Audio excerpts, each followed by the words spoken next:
Welcome back, Interior Alaska. Time to get you over the hump with the Wednesday Sportscast. We have a special story about a pro basketball player visiting one of our local military bases. But first, high school sports. Tuesday night was the first matchup of the baseball season between the Lathrop Malamutes and West Valley Wolfpack. The crosstown rivals went tit for tat in a wild, high-scoring game.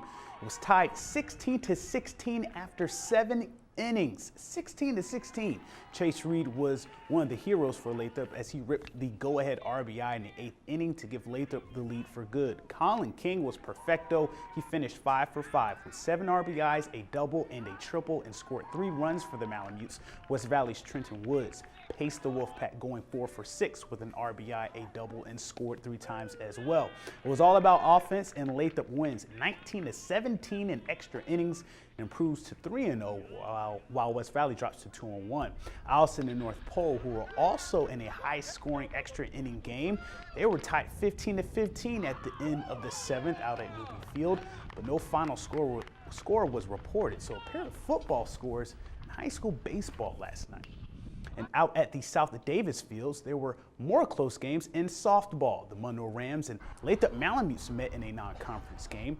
It was the second game of a doubleheader for the Rams on their opening night of softball. Maggie Wallace would bring home Morgan Adams with a single as the Rams gained a 10-6 advantage.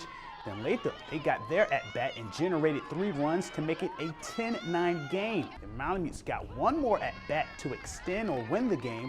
Jamie Hammond and the Monroe defense got 3 crucial outs and hold on for a 10-9 victory. It feels great, especially having only 3 girls on our team have ever played softball before, so we weren't really expecting to do that great. So especially having 2 wins the first night, it was great. Picking up a new sport is not easy. It's not fun all the time. It gets really frustrating, but everybody's keeping their spirits high, and I'm just really proud of everybody that's come out and how much they've improved so far. And this is only the first night, so I just can't wait to see where we are by the end of the season.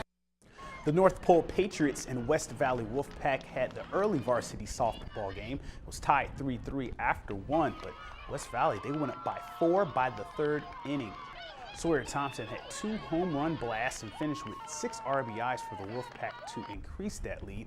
North Pole, they battled back a bit on a Carissa Ramos 2-1 single to make it a 7-5 game in the 4th inning.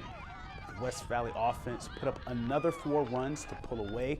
Kyra Lum led the West Valley defense from the circle with a complete game, striking out 9 batters, allowing 3 hits and 2 earned runs. West Valley wins it 11-5. Yesterday wasn't an ordinary day at Allison Air Force Base. Taco Tuesday wasn't canceled, but some airmen and kids got to meet one of the world-famous Harlem Globetrotters. Here's more. He came, he saw, wow, and trotted. He's played in all of the 50 states and in 77 countries, but on Tuesday, Chris Handles Franklin made his first visit to Allison Air Force Base. It's not every day that a professional athlete comes to visit Allison. The airmen were thrilled